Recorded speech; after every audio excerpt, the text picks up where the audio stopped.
So hey friends, welcome back to my channel. आज जो drama मैं आपके लिए लेकर आई हूँ वो काफ़ी ज़्यादा रोमांटिक और इंटरेस्टिंग होने वाला है, क्योंकि इसमें जो माफिया डॉन है वो अपने प्यार को पाने के लिए किसी भी हद तक जा रहा है।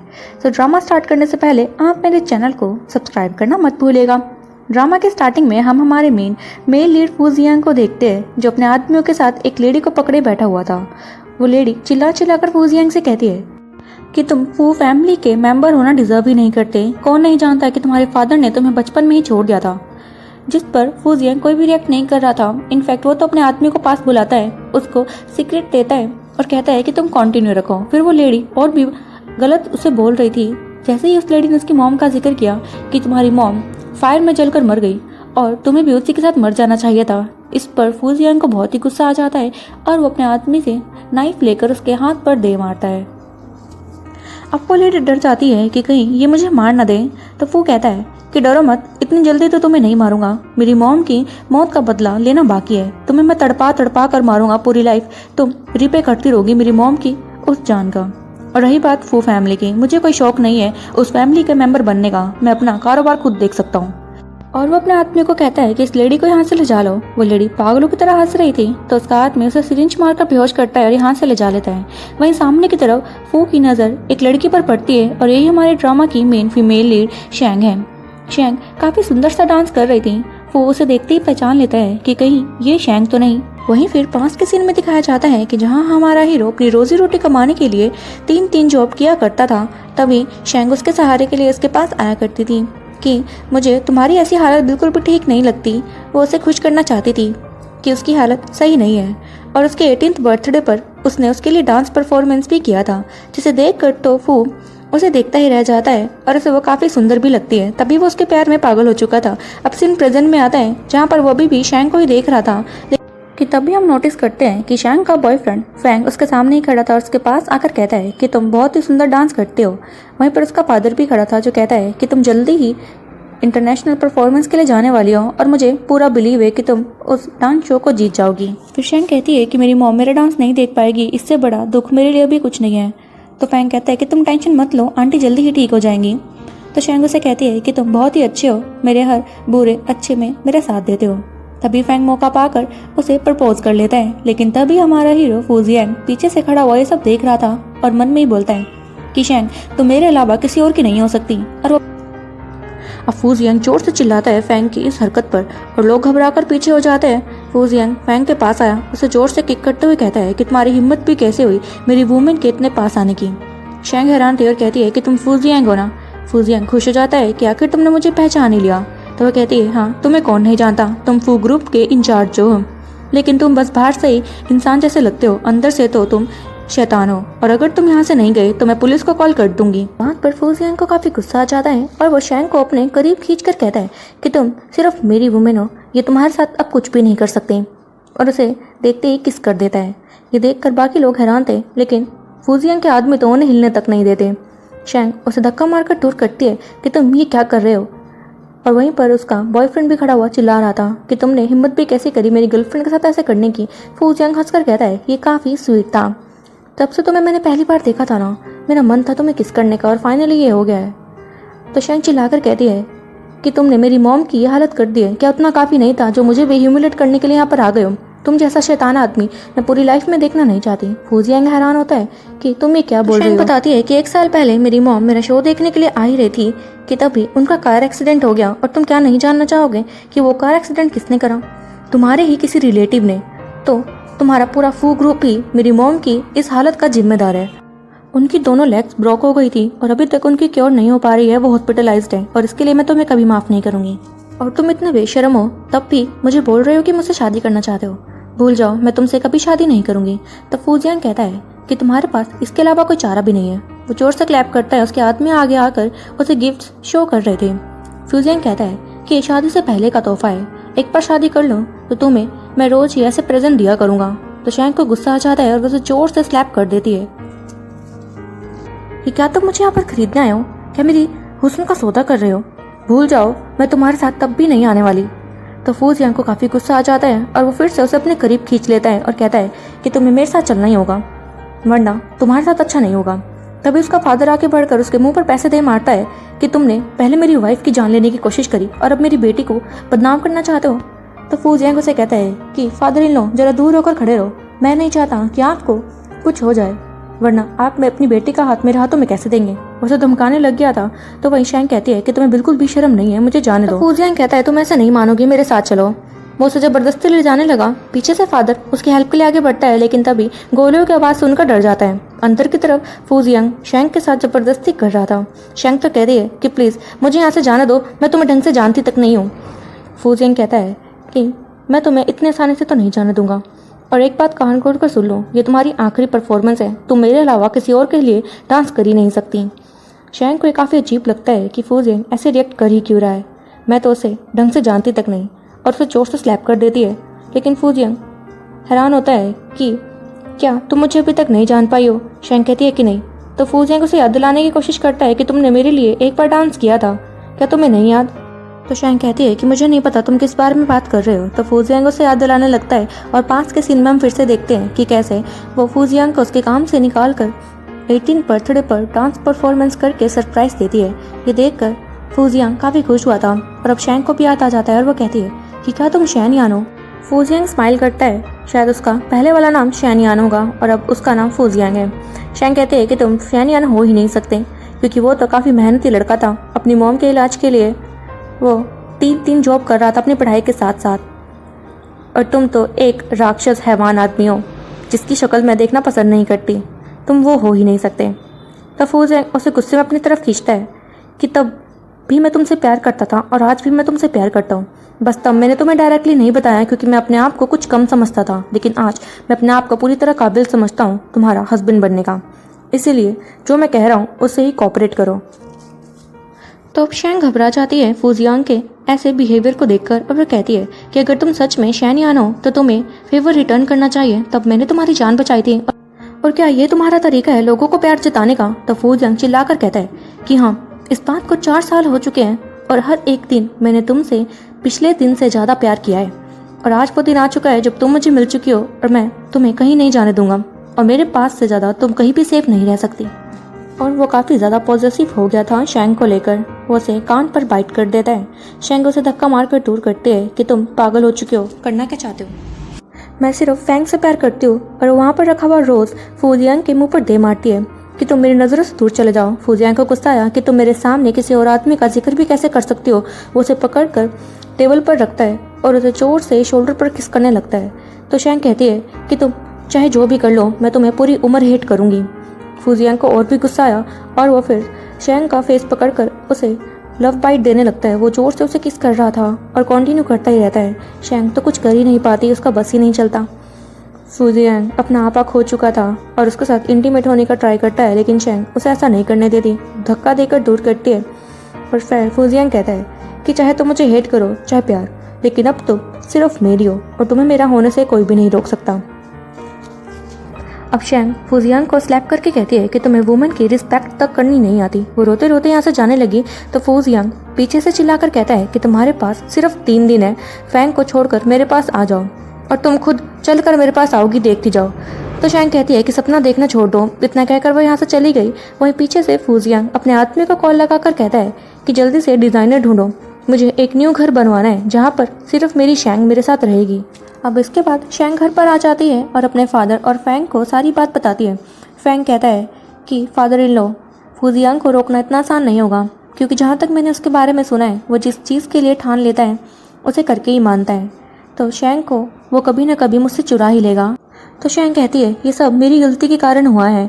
तो उसका फादर बोल रहा था कि अपने आप को ब्लेम करना बंद करो, तुमने इसमें कुछ भी नहीं किया, और मैं चाहता हूँ कि तुम फैंग से जल्दी ही शादी कर लो, क्योंकि लॉज के अगेंस्ट फू जियांग नहीं जा सकता, और अगर वो ऐसा करने की कोशिश करेगा तो हम उस पर केस भी कर सकते हैं। तो फैंग शैंग से कहता है कि शैंग क्या तुम मुझे इतना काबिल समझती हो अपना हस्बैंड मानने के लिए।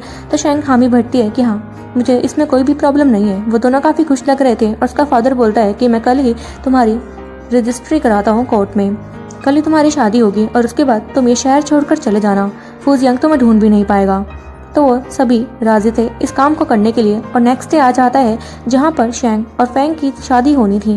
वो दोनों दुल्हन और दूल्हे के ड्रेस सब में काफ़ी ज़्यादा अच्छे लग रहे थे। वहीं पर उसका फादर उसकी मॉम को लेकर बैठा हुआ था और कहता है कि जरा देखो तुम्हारी बेटी कितनी सुंदर लग रही है, आज उसकी शादी है। लेकिन उसकी मॉम तो कुछ भी रिएक्ट नहीं करती। लगता है उसकी पैरों के साथ साथ उसकी पूरी बॉडी भी पैरालाइज हो चुकी थी। तभी शैंग आकर अपनी मॉम से कहती है कि मॉम, क्या आप मेरी शादी से खुश हैं? एक बार आइज ब्लिंक करके मुझे हिंट दीजिए। लेकिन उसकी मॉम तो कुछ भी रिएक्ट नहीं करती और शैंग को काफ़ी बुरा लगता है और वो कहती है कि मॉम, आप टेंशन मत लीजिए, जैसे ही हमारी शादी होगी हम इस शहर को छोड़कर दूसरे शहर जाएंगे और आपको भी मैं अपने साथ ले जाऊंगी। वहाँ पर अच्छे डॉक्टर से आपका ट्रीटमेंट करवाऊंगी। तो फैंग कहता है कि शैंग अपने आप को संभालो, टाइम निकल रहा है। अब फिर उसका फादर उन दोनों को ब्लेसिंग्स देता है और शादी की शुरुआत हो जाती है। यहाँ पर फैंग ने तो कसम खा ली थी कि वो शैंग को हमेशा खुश रखेगा और उसने अपनी तरफ से कह दिया कि मैं शैंग के साथ शादी करना चाहता हूँ। लेकिन जब शैंग की बारी आई, वो कुछ बोलती उससे पहले ही हमारा हीरो फू जियांग अपने आदमियों के साथ वहाँ पहुँच जाता है। उसके हाथ में गन भी थी, जिसे देखकर फैंग तो घबरा गया। वो आते सार ही उसके माथे पर गन तान देता है कि तुम्हारी हिम्मत भी कैसे हुई मेरी वुमन को मुझसे छीनने की। तो फैंग कहता है कि अगर तुम में जरा सा भी गट्स है तो मुझे गोली मार कर दिखाओ और शैंग को यहाँ से ले जाकर दिखाओ। तो फू जियांग कहता है कि मुझे अंडर एस्टिमेट मत करो। वो अपनी गन लोड करता है और उसके माथे पर रख देता है। लेकिन तभी शैंग उस गन को अपने ऊपर टारगेट करवाती है कि फैंग को हर्ट करने से पहले तुम्हें मेरी लाश से गुजरना होगा। फू जियांग को सुनकर बिल्कुल भी अच्छा नहीं लगता कि तुम इस आदमी के लिए अपनी जान गंवाना चाहती हो और तुम अच्छे से जानते हो कि मैं ऐसा करूँगा नहीं। लेकिन ऐसा भी नहीं है कि मैं तुम्हारे अलावा किसी को यहाँ पर हर्ट नहीं कर सकता। वो उसकी मॉम के पैरों पर गन लोड करके शूट कर देता है, जिसके कारण उसकी मॉम काफ़ी ज़्यादा घबरा जाती है और वो डरने लग गई थी कि प्लीज़ मुझे बचा लो। तो उसका हस्बैंड बोलता है कि मुझे बाइट करो, तुम्हें थोड़ा रिलीफ महसूस होगा। तो वैसा ही करती है। शैंग चिल्ला रही थी कि फू जियांग, तुम बिल्कुल भी ह्यूमन नहीं हो। तुम ये क्या करना चाहते हो? मेरी मॉम के साथ पहले इतना बुरा कर चुके हो, प्लीज़ उन्हें यहाँ से जाने दो। तो अपने आदमियों को आगे बुलाता है और कह रहा था कि जल्दी से इसकी मॉम को सिरिंज लगा कर बेहोश करो। तो शैंग भीख मांगने लगती है कि प्लीज़ फू जियांग, मैं तुम्हारे आगे भीख मांगती हूँ, ऐसा मत करो। तो फू जियांग कहता है कि तुम्हारे पास सिर्फ एक ही चारा है। शैंग कहती है जो तुम कहोगे मैं वो मान लूंगी।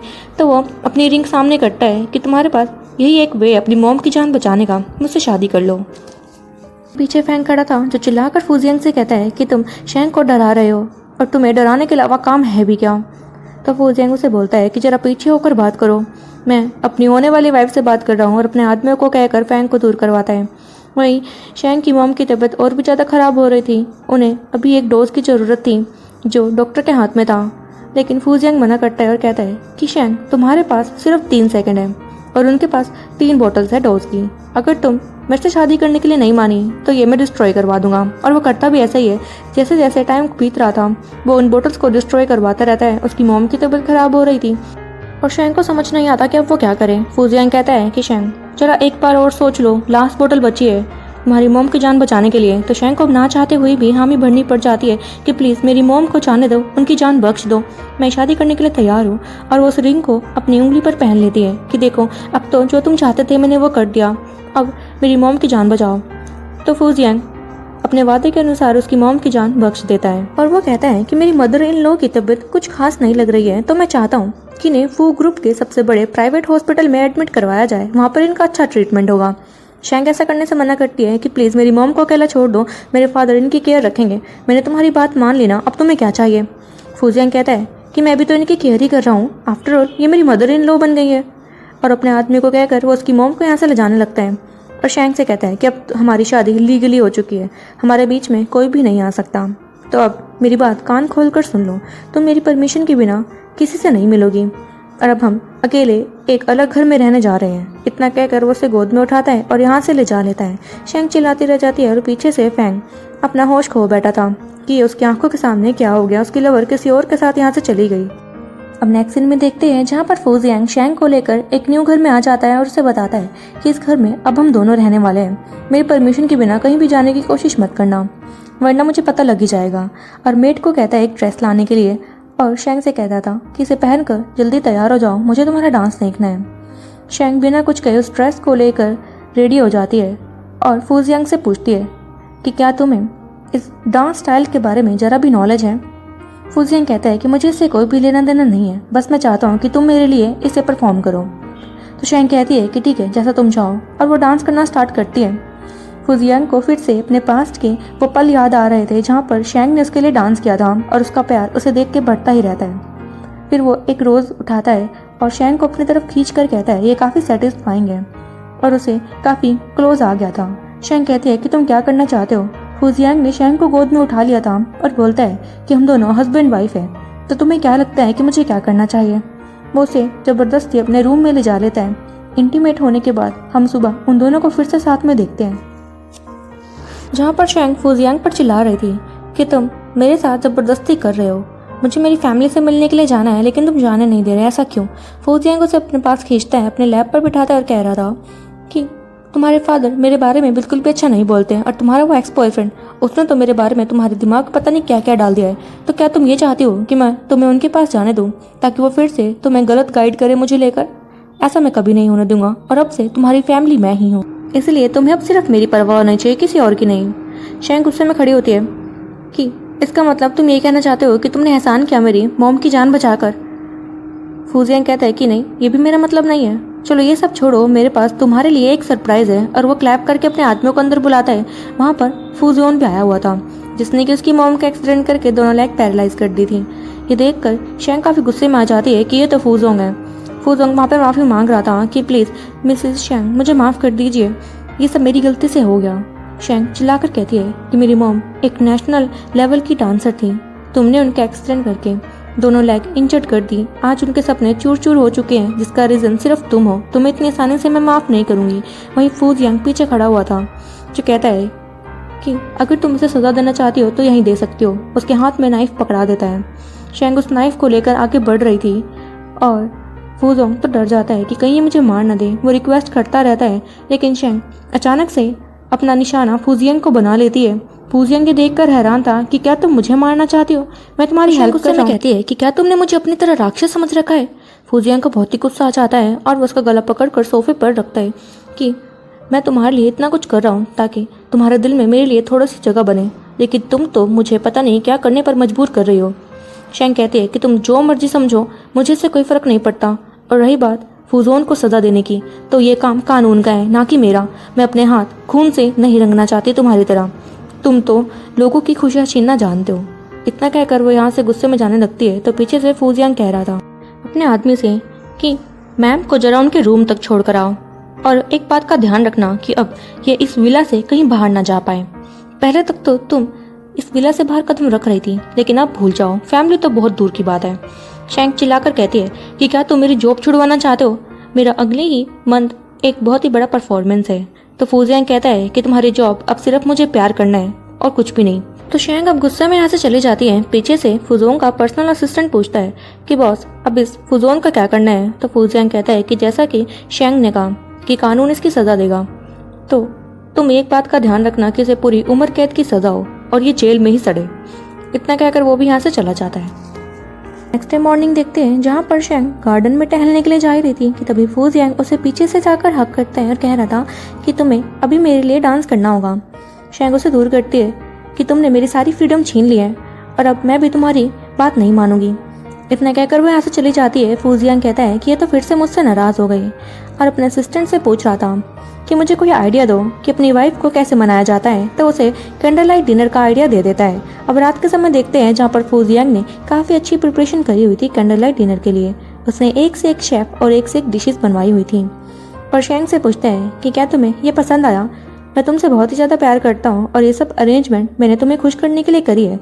शेंग लेकिन रूड वे में उसे फिर से मना करती है कि मुझे ये सब नहीं पसंद और तुम जरा मुझसे दूर होकर बात करो। फूजियांग फिर भी अपने गुस्से को कंट्रोल करके साइड वाली चेयर पर बैठता है और अब शेफ एक एक करके अपने डिशेस लाने लगते हैं। उन्हीं में से एक शेफ फैंग था। फैंग शेफ के भेस में वहाँ पर एंटर हो जाता है और शेंग के हाथ में एक चिट पकड़ाता है। शेंग पहले घबरा जाती है लेकिन उसने फैंग को देखा तो थोड़ा रिलीफ महसूस करती है, लेकिन तभी फैंग के हाथ से प्लेट नीचे गिर जाती है। फूजियांग को काफ़ी गुस्सा आया कि तुम देख के काम नहीं कर सकते, तुमने ये प्लेट तोड़ने की कोशिश करी भी कैसे, तुमने डिश खराब कर दी है मेरी वाइफ की और इसका बदला मैं तुमसे लेकर रहूँगा तुम्हारे हाथ तोड़वा कर। लेकिन शेंग कहती है कि इसमें इतना भी कुछ नहीं हो गया, उससे ये गलती से हुआ है, इसमें हाथ तोड़वाने की बात कहाँ से आ गई। फूजियांग को और भी गुस्सा आता है कि तुम किसी और मैन की साइड कैसे ले सकती हो मेरे सामने। शेंग कहती है साइड नहीं ले रही हूँ, बस तुम्हें क्लियर कर रही थी। अब वो शेफ यहाँ से जाने लगा यानी कि फैंग। तो फूजियांग उसे रोकता है कि तुम काफ़ी फैमिलियर से लग रहे हो, अपना मास्क हटाओ। फैंग काफ़ी घबरा जाता है और वहीं शेंग भी काफ़ी डर रही थी कि कहीं इसे फैंग के बारे में पता ना लग जाए, तो वो अपने हाथ को उबलते हुए पानी में डाल लेती है, इसके कारण उसका हाथ जल जाता है। फूयांग उसकी काफ़ी केयर कर रहा था, तो वो दूर करती है कि तुम्हें बस अपना ही दिखता है, लोगों को हट करना जानते हो और कुछ भी नहीं, इसे यहाँ से जाने दो। तो फूयांग उन सबको चिल्लाकर कहता है, क्या तुमने नहीं सुना मैम ने क्या कहा कि यहाँ से चले जाओ। तो अब फैंग भी यहाँ से चला गया। कुछ टाइम बाद अब शैंग यहाँ से जाने लगती है, तो फूयांग उसे रोक कर कहता है कि क्या तुम नाराज़ हो। वो कुछ नहीं कहती और यहाँ से चली जाती है। पीछे से फूयांग कहता है कि मैंने फिर से इसे नाराज़ कर दिया और अपनी मेड को कह रहा था जाकर मैम को क्रीम लगा देना। थोड़ी देर बाद अब शैंग फैंग से मिलने के लिए स्टेयर से नीचे आती है और उसे जाते ही हक कर लेती है। फैंग कहता है कि मैंने तुम्हें बहुत मिस किया। शैंग कह रही थी कि तुम इतनी सिक्योरिटी के बावजूद भी यहाँ पर कैसे आ गए, क्या तुम्हें डर नहीं लगा। फैंग कहता है कि मैंने सब कुछ पहले ही देख लिया था कि कब कैसे यहाँ पर एंटर होना है। अब शैंग फैंग से कहती है कि प्लीज़ फैंग मुझे यहाँ से बाहर निकालो, मैं यहाँ पर सांस लेने में भी डर रही हूँ। फैंग कहता है कि इसलिए मैं यहाँ पर आया हूँ। वो अपनी जेब से कुछ मेडिसिन निकालकर शैंग को देता है कि इन्हें खाने के बाद तुम आधे घंटे के लिए बेहोश होगी, जिस बीच फूयांग तुम्हें हॉस्पिटल ले जाएगा और वहाँ पर मौका देखकर हम भाग जाएंगे। लेकिन तुम्हें ये अभी नहीं करना है, मैं तुम्हें हिंट दूंगा पोस्ट कार्ड शेयर करके कि कब तुम्हें ये सब करना है। तो शैंग हामी भरती है और वहीं हम नोटिस करते हैं कि फूजियांग भी उन्हीं स्टेयर से नीचे उतर रहा था। और वहीं फैंग ने शैंग को अपना पूरा प्लान समझा दिया कि क्या तुम्हें समझ आया। शैंग कहती है कि हाँ, और वहीं पीछे से फूजियांग चिल्लाकर कहता है कि क्या समझना चाह रही हो। और ऐसा दिखाया गया कि जैसे फैंग को उसने रंगे हाथों पकड़ लिया, लेकिन ऐसा कुछ नहीं होता। वहाँ पर मेड होती है और शैंग कह रही थी कि मैं इससे अपनी मेडिसिन के बारे में बात कर रही थी। तो फूजियांग शैंग को कहता है कि चलो मैं तुम्हें मेडिसिन लगा देता हूँ, और वो बिना कुछ कहे चुपचाप उसके साथ चली जाती है। फूजियांग शैंग को दवाई लगाते हुए अपने मन में ही कहता है कि शैंग चाहे कुछ भी हो जाए, दुनिया इधर की उधर हो जाए, मैं तुम्हें अपने से दूर कभी नहीं करूँगा। नेक्स्ट डे मॉर्निंग देखते हैं जहाँ पर सुबह के समय शैंग अपने मेड से पूछ रही थी क्या मेरे लिए कोई पोस्ट कार्ड आया। वो मना करती है। ऐसे ही 2-3 दिन बीतते हैं और अब हम उसे फूजियांग के साथ ब्रेकफास्ट के टेबल पर देखते हैं, जहाँ पर फूजियांग ने शैंग के लिए ब्रेकफास्ट बनाया हुआ था, लेकिन शैंग तो उसे खाती नहीं। उसका सारा फोकस डोर की तरफ था कि कब पोस्ट कार्ड आएगा। अब फूजियांग शैंग की तरफ उस ब्रेकफास्ट को करता है, लेकिन शैंग मना करती है। तो फूजियांग को गुस्सा आया, उसके पास जाकर कहता है कि जो भी चीज़ मैं तुम्हें दे रहा हूँ उसके लिए आगे से कभी मना करने की हिम्मत मत करना, ये मेरा प्यार है तुम्हारे लिए। लेकिन शैंग उस पर कोई भी रिएक्ट नहीं करती कि तुमने मेरे साथ इतना बुरा किया है, मेरा सांस लेना भी मुश्किल कर दिया है, तो तुम मुझसे क्या एक्सपेक्ट कर रहे हो। फूजियांग कहता है कि तुम्हें जो समझना है वो समझो, बस तुम मेरी हो, और वो उसे किस करने लगा था। शैंग उसे धक्का देकर दूर करती है कि प्लीज़ मुझे ये सब पसंद नहीं है, और वो खड़ी भी हो गई थी। लेकिन तभी मेड पोस्ट कार्ड लेकर वहाँ पहुँचती है, जिसे देखकर शैंग तो काफ़ी ज़्यादा खुश हो जाती है। फूजियांग नोटिस करता है कि पहले तक तुम खुश नहीं थी, लेकिन जैसे ही ये पोस्ट कार्ड आया तुम काफ़ी खुश लग रही हो, आखिर इसमें ऐसा है क्या। लेकिन शैंग उसे इसके बारे में कुछ नहीं बताती। तो फूजियांग उसे पीछे से हक करता है और कह रहा था कि चलो अब तो तुम्हारा मूड सही हो गया ना, तो अब मेरा मूड भी सही कर दो। वो शैंग के नेक पर किस करने लगता है। वो उसमें खो चुका था। वहीं शैंग को ये सब पसंद नहीं आता। उसके मुंह में पहले से ही वो मेडिसिन थी जिससे कि वो घूट लेती है और फूजियांग को कुछ भी नहीं कहती। फूजियांग तो हमेशा की तरह शैंग को प्यार कर रहा था, लेकिन अब शैंग फूजियांग को पुश करती है और पीछे करती है। तो फूजियांग को गुस्सा आ जाता है कि मैं तुम्हारा हस्बैंड हूँ, तो तुम्हें मुझे सेटिस्फाई करना आना चाहिए, और वो उसे गोद में उठाकर दीवार की तरफ ले जाता है और वो मिरर वॉल के वे उसे धकेलता है और उसे किस करने लगता है। शैंग कह रही थी कि प्लीज़ मुझसे दूर रहो, मुझे यहाँ से जाने दो, लेकिन फूजियांग नहीं मानता। वो उसे काफ़ी रफ किस कर रहा था और देखते ही देखते फूजियांग तो काफ़ी अग्रेसिव हो जाता है। लेकिन शैंग उसे बोलती है कि मेरी तबीयत कुछ सही नहीं लग रही है, और वो तभी बेहोश भी हो गई थी, और ये सारा उसी टैबलेट का नतीजा था। फूजियांग काफ़ी घबरा जाता है कि इसे आखिरकार हुआ क्या, और वो जल्दी से उसे हॉस्पिटल ले जाता है। डॉक्टरों को धमका रहा था कि अगर इसे कुछ भी हो गया ना, तुम सबको मैं जान से मार दूंगा। अब जब शैंग को इमरजेंसी रूम में ले जाया गया, वहीं अंदर फैंग ऑलरेडी मौजूद होता है, जो कुछ ट्रिक से शैंग को होश में ले आता है। शैंग घबरा जाती है कि मैं कहाँ पर हूँ, लेकिन फैंग को देखकर खुश हो गई थी। फैंग ने उसे कुछ कपड़े दिए कि जल्दी चेंज कर लो, हमें जल्दी ही यहाँ से निकलना होगा, हमारी टिकट्स बुक हैं। तो शैंग ऐसा ही करती है। कुछ टाइम बाद फैंग बाहर आता है। पीछे ही शैंग भी थी, जो नर्स के लिबास में थी। तभी फूयांग उसका हाथ पकड़कर शैंग नाम पुकारता है। शैंग घबरा जाती है कि कहीं इसने मुझे पहचान तो लिया, लेकिन फूजियांग तो कह रहा था कि तुम मेरी वाइफ शैंग को अंदर अकेला छोड़कर यहाँ से कैसे जा सकते हो, तुम इतने केयरलेस कैसे हो, एक एक करके यहाँ से जा रहे हो, अगर उससे कुछ हो गया ना तो मैं तुम्हें जान से मार दूंगा। फैंग कहता है कि तुम्हारी वाइफ के लिए हमें कुछ सामान लेने के लिए जाना है, इसलिए यहाँ से जा रहे हैं, लेकिन फूजियांग तो उन्हें जाने नहीं देता कि एक जना तो यहीं पर रुको। लेकिन फैंग चिल्लाकर कहता है कि मिस्टर फू, आप डॉक्टर्स को उनका काम करने नहीं दे रहे हैं। आपका काम है यहाँ पर बैठ कर वेट करना, इसलिए आप हमें डिले ना करिए, आपकी वाइफ की जान खतरे में है। तो फू जियांग अब गुस्से में आ जाता है और अपने हाथ को दीवार पर दे मारता है कि ये सब क्या हो रहा है। और वहीं बाहर की तरफ देखते हैं जहाँ पर फैंग शैंग को लेकर यहाँ से गाड़ी में बैठकर निकल गया था। अंदर फू जियांग काफ़ी ज़्यादा रिग्रेट कर रहा था कि उसने शैंग का ध्यान नहीं रखा, वो कितना केयरलेस हस्बैंड है ये वो काफ़ी ज़्यादा गम में था। तभी उसका असिस्टेंट आकर बताता है कि बॉस, आपको टेंशन लेने की ज़रूरत नहीं है, हमने अब्रोड से काफ़ी अच्छे डॉक्टर बुला लिए हैं हार्ट सर्जरी के लिए, मैम को कुछ भी नहीं होगा।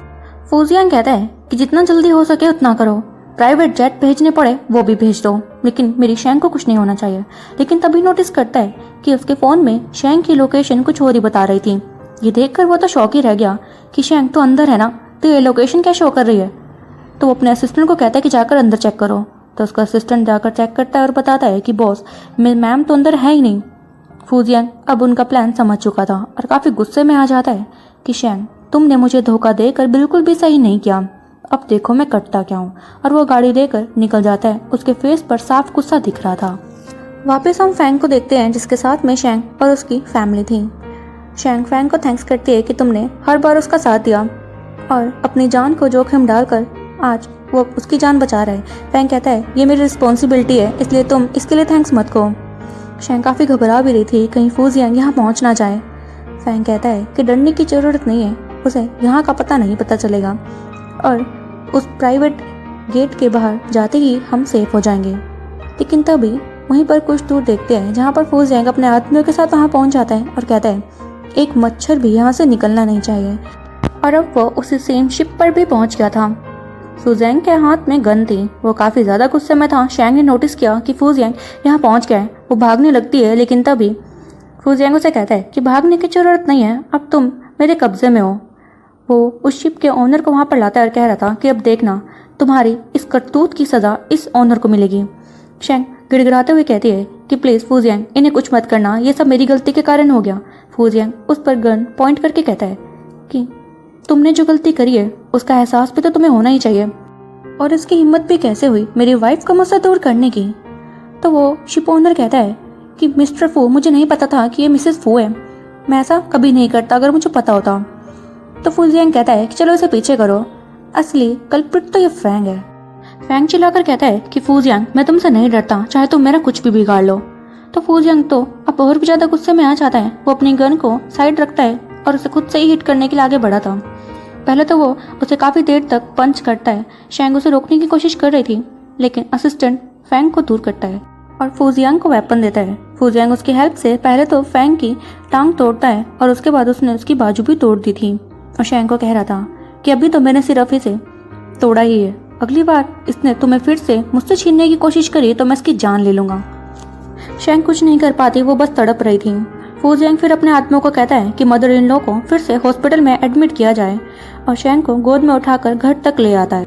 अब घर पर शैंग फू जियांग पर चिल्लाकर कहती है कि तुम बहुत ही ज़्यादा पागल इंसान हो, मुझे डर लगता है तुम्हारे साथ रहने में। फू जियांग कह रहा था कि तुम चाहे जो मर्जी मेरे बारे में सोचो, लेकिन तुम मुझसे दूर जाने की मत सोचना, वरना इस बार मैं तुम्हें नहीं छोड़ूंगा। और मुझे 2-3 महीने के लिए बिजनेस ट्रिप के लिए यहाँ से जाना है, इसलिए मेरी पीठ पीछे भागने की कोशिश बिल्कुल भी मत करना, तुम पर हमेशा मेरी नज़र रहेगी। इतना कहकर फू जियांग यहाँ से चला जाता है। वो दिन भी आ गया था जब शैंग घर पर अकेली थी और फू जियांग कहीं बाहर जा रखा था। पीछे से फू जियांग कॉल करके पूछता है मेड से कि क्या शैंग सही है और घर पर ही है।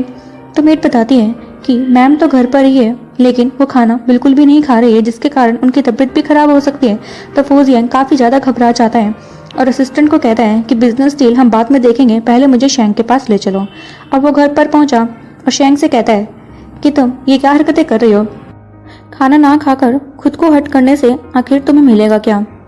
शैंग हंसकर बोलती है कि अगर मैं खुद को हर्ट करूंगी जिससे कि तुम्हें भी हर्ट होगा तो इसमें मेरी बहुत बड़ी जीत है, मैं तुम्हें खुश नहीं देखना चाहती।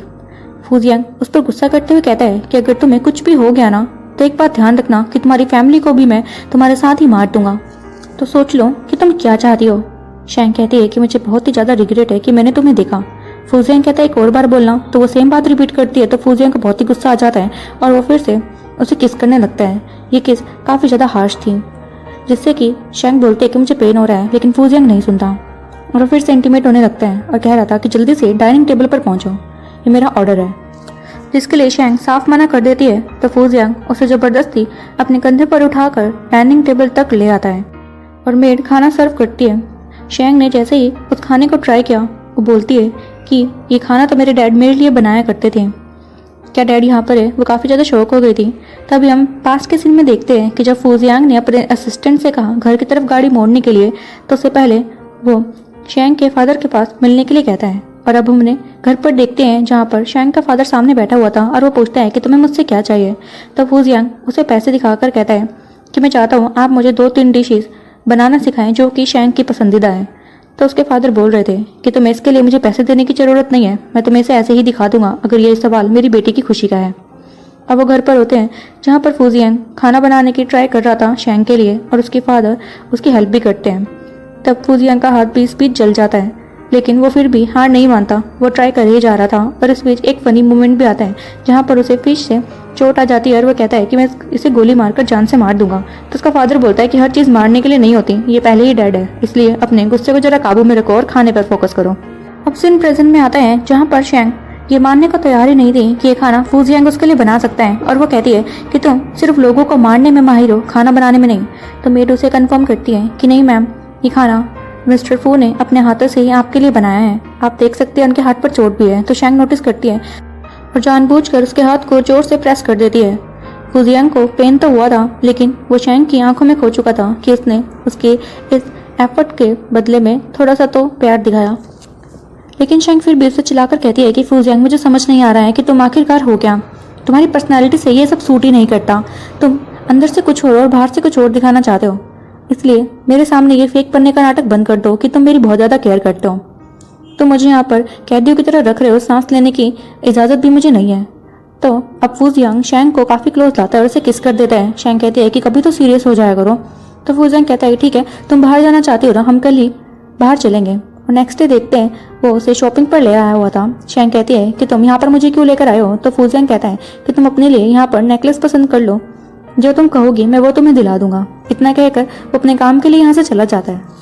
फूजियांग के जाने के बाद यहाँ पर शैंग की कुछ क्लासमेट्स आ जाती है जो कि बैलरीना में उन्हीं के साथ डांस करती थी और उसे टीज करने लगती है कि तुमने अचानक से डांस छोड़ दिया। ओह, तुमने डांस छोड़ा नहीं है, तुम्हें तो निकाल दिया गया है, हमें तो ये सुनने में आया था।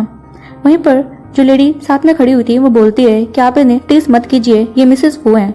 तो उसकी फ्रेंड्स उसे फिर से चिढ़ाने लगती है कि ये मिसेस फू कैसे हो सकती है, इसकी तो औकात भी नहीं है हमारे सामने खड़े होने की, और तुम इतने महंगे ज्वेलरी स्टोर में कर क्या रही हो, क्या यहाँ पे पोछा मारने के लिए आई हो। वो उसे चिढ़ाए जा रही थी। आगे से शैंग का कोई भी रिप्लाई नहीं था, वो चुपचाप ये सब सुन लेती है। उसकी फ्रेंड्स तो ये तक कहती है कि वैसे नई बात नहीं है, तुम तो हर चीज़ से भागना जानते हो, जैसे कि पहले डांस परफॉर्मेंस से भाग गई और अब हमसे डरकर भागोगी। वो दोनों उसे बहुत ज़्यादा परेशान कर रही थी और हिट करने के लिए आगे बढ़ती है।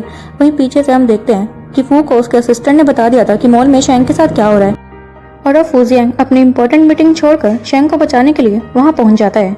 उसने उन दोनों लड़कियों को शैंग से दूर किया और पूछता है क्या तुम ठीक हो, और उन दोनों लड़कियों को सजा देने के लिए कह रहा था। तो शैंग गुस्से में कहती है कि इन दोनों को सजा देने की जरूरत क्या है, ये दोनों सच ही तो कह रही है, आखिर इन्होंने गलत क्या कहा। और वो उल्टा फूजियांग पर ही गुस्सा करने लग जाती है कि तुम ही तो हो ना जिसके कारण मेरा सर्टिफिकेट कैंसिल हो गया। आज मैं एक अच्छी डांसर बन जाती, इंटरनेशनल परफॉर्मेंस कर रही होती, लेकिन आज मेरे सारे सपने तुमने चूर चूर कर दिए। इतना कहकर वो गुस्सा करके यहाँ से जाने लगती है और फूजियांग वो गुस्सा उन दोनों लड़कियों पर निकालते हुए कहता है कि तुम्हारी वजह से मेरी वाइफ मुझसे फिर से नाराज हो गई।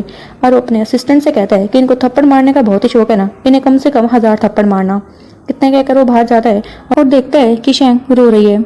वो उसे मनाने की काफ़ी कोशिश कर रहा था लेकिन शैंग तो उससे काफ़ी ज़्यादा नाराज़ थी। तो फूजियांग उसे टाइट हक करता है। वहीं कुछ दूरी पर हम फैंग को देखते हैं जिसके टांग में फ्रैक्चर था और वो लंगड़ा कर चल रहा था। वो उन दोनों को सामने से देखता है तो उसे काफ़ी गुस्सा आ जाता है कि फूजियांग ये सब तुम्हारे कारण हुआ है, मेरी जॉब मुझसे छूट गई और आज मैं सड़क पर ऐसी हालत में घूम रहा हूँ।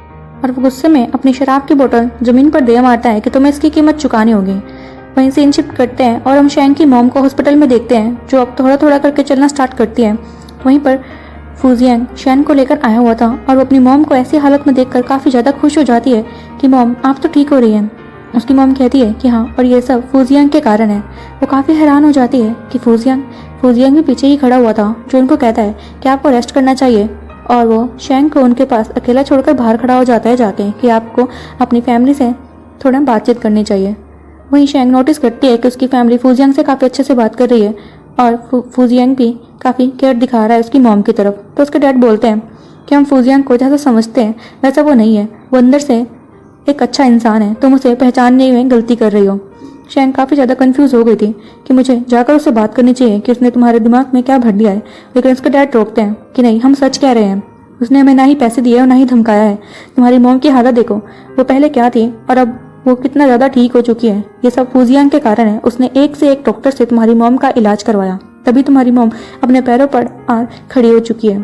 और अब शेंग की मॉम भी उसे समझा रही थी कि शेंग, मैं जानती हूँ तुम फूजियांग से काफ़ी गुस्सा हो और ये जायज़ भी है, लेकिन तुम कब तक उससे गुस्सा रहोगी?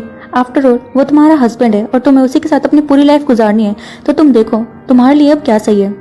शेंग कहती है कि मॉम, आप और फादर को दोनों को रेस्ट करना चाहिए, मैं अभी बाहर जाती हूँ। वो जैसे ही बाहर गई, फूजियांग वहीं खड़ा था, जो शेंग का हाथ पकड़कर पूछता है, क्या तुम्हारी बात कंप्लीट हो गई? क्या अब हम घर पर चले? शेंग कुछ नहीं कहती और हाथ छुड़वाने लगती है। तो फूजियांग कहता है कि अभी भी क्या तुम मुझसे नाराज हो? शेंग बोलती है कि मैं जानती हूँ तुम मुझे खुश करने के लिए ये सब कर रहे हो, लेकिन ये भी सच है कि तुमने मेरी मॉम की हेल्प करी है, तो मैं पूरी उम्र भी तुम्हें इसका रिपे नहीं कर सकती। लेकिन अभी भी वो नाराज लग रही थी। तो फूजियांग उसके काफ़ी क्लोज आ जाता है और कहता है कि मुझे तुम्हारे को किस करने का मन कर रहा है। शेंग इस पर थोड़ा शर्माते हुए कहती है कि हम पब्लिक एरिया में थोड़ा दूर होकर खड़े हो, लेकिन फूजियांग नहीं मानता और उसे किस करने लगता है। लेकिन शेंग शर्माते हुए यहाँ से चली जाती है। और तभी फूजियांग का कॉल आता है उसके असिस्टेंट का, जो बता रहा था कि सारी अरेंजमेंट हो चुकी है बॉस, बस आपके आने की वेट है। तब फूजियांग कहता है कि तुम वेट करो, मैं बस पहुंच रहा हूँ। रात के समय देखते हैं जहाँ पर मौसम काफ़ी ज़्यादा खराब था और शेंग को थोड़ी सी फिक्र होने लगती है फूजियांग की कि वो अभी तक घर पर नहीं आया है, लेकिन इग्नोर करते हुए सो जाती है कि मुझे क्या लेना, अच्छा ही है कि वो घर पर नहीं है। सुबह के समय देखते हैं जहाँ पर फूजियांग सोफे पर बैठा हुआ था और वो पूरी तरह से भीगा हुआ था। शेंग ने आकर उसके फोरहेड को चेक किया तो पता लगा कि उसे बहुत ही ज़्यादा बुखार है और वो डॉक्टर को कॉल करके बुलाती है। नेक्स्ट सीन में अब हम उसे बेड पर देखते हैं जहाँ पर डॉक्टर ने चेक किया तो बताया कि इन्हें निमोनिया हो गया है, आपको इसकी बहुत ज़्यादा केयर करने की ज़रूरत है। इतना कहकर डॉक्टर तो यहाँ से चले गए। वहीं शेंग असिस्टेंट से पूछती है कि अचानक से फूजियांग को इतना ज़्यादा बुखार आया कैसे और उसके कपड़े भीगे हुए क्यों थे जब पता था मौसम खराब है। तो उसका असिस्टेंट बताता है मैम, कल बॉस की मॉम की डेथ एनिवर्सरी थी, इसलिए वो अपनी मॉम के साथ पूरी रात टाइम गुजारते हैं और हर बार की तरह उन्होंने कल भी ऐसा ही किया, लेकिन कल मौसम खराब होने के कारण उनकी तबीयत खराब हो गई। शेंग काफ़ी हैरान होती है ये सुनकर, क्योंकि जब वो पहले फूजियांग से मिली थी तब उसकी मॉम का ट्रीटमेंट चल रहा था जिसके पैसे फूजियांग खुद इकट्ठे कर रहा था इधर उधर जॉब करके। तो असिस्टेंट बताता है कि हाँ मैम, आप सही कह रही हैं, तब बॉस की फाइनेंशियल कंडीशन सही नहीं थी और जिसके कारण उनका ट्रीटमेंट कंप्लीट नहीं हो पाया और उनकी डेथ हो गई। बॉस आज भी अपने आप को ही उनकी डेथ का जिम्मेवार मानते हैं और उन्होंने इसी गिल्ट में काफ़ी हॉस्पिटल में डोनेशन दिए और कई स्कूल्स में भी डोनेशन दिए। वो लोगों की हेल्प करना जानते हैं, बाहर से कुछ और है और अंदर से कुछ और। शेंग कहती है कि तुम झूठ बोल रहे हो, ये लोगों को मारने में एक बार भी नहीं सोचता। तो वो बोलता है कि नहीं मैम, आप गलत सोच रही हैं, बॉस ने आज तक किसी को हार्म नहीं किया, वो बस ऐसे जताते हैं, वो सिर्फ आपको डराना चाहते हैं क्योंकि आपको खोने का डर उन्हें सबसे ज़्यादा है, क्योंकि आप ही तो हो उनकी अब इकलौती। ये सुनकर शेंग को काफ़ी ज़्यादा सॉफ्ट कॉर्नर आ जाता है फूजियांग को लेकर। फूजियांग बार बार शेंग का हाथ पकड़ रहा था और उसका नाम पुकारता है कि मुझसे दूर मत जाओ। शेंग भी उसका हाथ इस बार होल्ड कर लेती है। नेक्स्ट मॉर्निंग देखते हैं जहाँ पर शेंग ने अपने हाथों से फूजियांग के लिए ब्रेकफास्ट तैयार किया था। फूजियांग की तो खुशी का ठिकाना ही नहीं था कि क्या मैं अभी भी सपना तो नहीं देख रहा हूँ, क्या तुम शेंग क्यों मेरे लिए ब्रेकफास्ट तैयार करके लाई हो। शेंग कहती है कि हाँ, नाटक करना बंद करो और टेस्ट करके बताओ कि कैसा है। उसने जैसे ही टेस्ट किया वो तो उसे हेवन लग रहा था और वो बोलता है कि मुझे इससे ज़्यादा खुशी अभी तक कभी नहीं मिली। शेंग को तब याद आया कि उसने किचन में फ़िश भी तैयार करने के लिए रखी है और वो भाग कर जाती है। पीछे से फूजियांग कह रहा था कि शेंग, मैं जानता हूँ तुम मुझसे नाराज़ हो, लेकिन मैं तुम्हें तुम्हारे बर्थडे पर एक ऐसा गिफ्ट करने वाला हूँ जिसे लेकर तुम मुझसे नफरत करना छोड़ दोगी। तभी असिस्टेंट वहाँ आकर बताता है कि बॉस, फ्लाइट की टिकट्स बुक हो चुकी है और हमारी फ़्लाइट आज की है, इसलिए आपको जल्दी तैयार हो जाना चाहिए। फूजियांग कहता है कि हाँ ठीक है, सब रेडी हो जाओ। नेक्स्ट सीन में हम उन्हें दूसरी कंट्री में देखते हैं जहाँ पर वो स्पेशल शेंग के लिए आया हुआ था। दरअसल ये पूरे वर्ल्ड का एक टॉप कॉलेज था जहाँ पर बैलेरिना डांस काफ़ी फेमस था और शेंग भी यहीं पर आना चाहती थी। उसका बचपन का सपना था कि वो भी इस कॉलेज में जाकर आगे की स्टडी करेगी, लेकिन वो सपना ही रह गया जब उसका सर्टिफिकेट कैंसिल हुआ। और फूजियांग उसका सर्टिफिकेट को लेने के लिए वहाँ पर आया हुआ था। उसने उस कॉलेज में अपनी 2 बिल्डिंग डोनेट कर दी, साथ के साथ काफ़ी रुपए भी डोनेट करते हैं। तो उस कॉलेज का चेयरमैन काफ़ी ज़्यादा खुश हो जाता है कि मिस्टर फू, हम आपकी कैसे हेल्प कर सकते हैं, आपने हमारे लिए इतना कुछ किया। तो मिस्टर फू आप डायरेक्ट डील की बात करते हैं कि मेरी वाइफ अपनी कंट्री की सबसे फेमस बैलरीना डांसर है और मैं चाहता हूँ आप उसे कंसीडर करें अपने कॉलेज की बेस्ट डांसर्स में। उसको पहले सर्टिफिकेट मिलने वाला था, लेकिन 2 महीने पहले कुछ बात ऐसी हुई जिसके कारण सर्टिफिकेट कैंसिल हो गया। तो मिस्टर ऑनर बोलते हैं कि आपको कोई भी प्रॉब्लम नहीं होगी, मैं अभी सर्टिफिकेट ले आता हूँ, और वो लगे हाथ ही सर्टिफिकेट जारी कर देते हैं शैंग के लिए। फूजियांग काफ़ी खुश हो गया था कि अब शैंग उससे नाराज़ नहीं रहेगी। अब नेक्स्ट सीन में हम देखते हैं कि फूजियांग शैंग को बैलरीना ड्रेस पहनाकर स्टेज पर लाता है। शैंग कहती है कि एक ऐसा भद्दा मजाक है फूजियांग, मुझे ये सब नहीं पसंद। फूजियांग कहता है ये मजाक नहीं है, तुम फिर से डांस कर पाओगी। शैंग कहती है पॉसिबल नहीं है क्योंकि मेरा सर्टिफिकेट रद्द हो चुका था। तो फूजियांग अब उसे सर्टिफिकेट दिखाता है, जिसे देखकर शैंग तो काफ़ी ज़्यादा खुश हो जाती है कि तुमने कैसे करा। फूजियांग कहता है तुम्हारी खुशी के लिए मैं कुछ भी कर सकता हूँ, और अब जल्दी जाओ, प्रिपरेशन करो, तुम्हारा शो स्टार्ट होने वाला है। शैंग यहाँ से जाते जाते रुक कर फूजियांग को थैंक्स करती है। फूजियांग के लिए ये काफ़ी बड़ा दिन होने वाला था। वो कहता है कि शैंग तुम्हारा ये थैंक्स मेरे दिन बना चुका है, अब आगे पता नहीं और तुम मुझे क्या खुशी दोगी। इतना कहकर वो जाकर सामने वाली सीट पर बैठता है और अब डांस शो स्टार्ट हो जाता है, जहाँ पर शैंग ने काफ़ी सुंदर सा डांस परफॉर्म किया, जिसे देखकर लोग काफ़ी खुश हो गए थे और जजेस भी इम्प्रेस थे।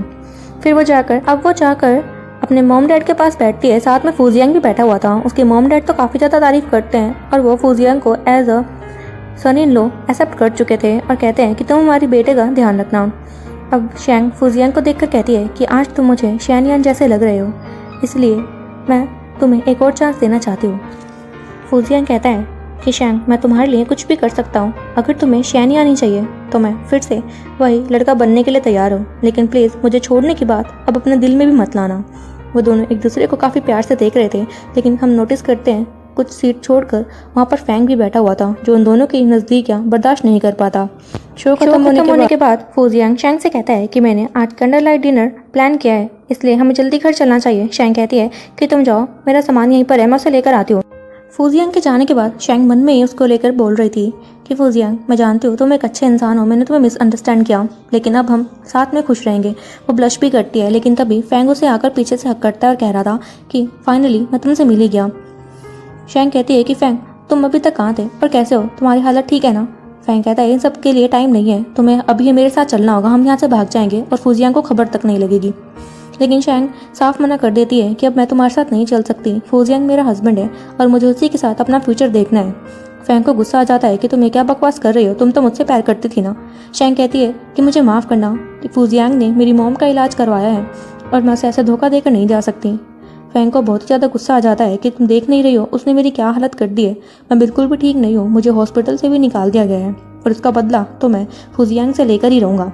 शैंग यहाँ से भागने की कोशिश करती है कि तुम ये ठीक नहीं कर रहे हो, लेकिन फैंग उसे फिर से होल्ड करता है और कह रहा था कि तुम यहाँ से कहीं नहीं जा पाओगी, फूजियांग को मेरे पास आना ही होगा तुम्हारी जान बचाने के लिए।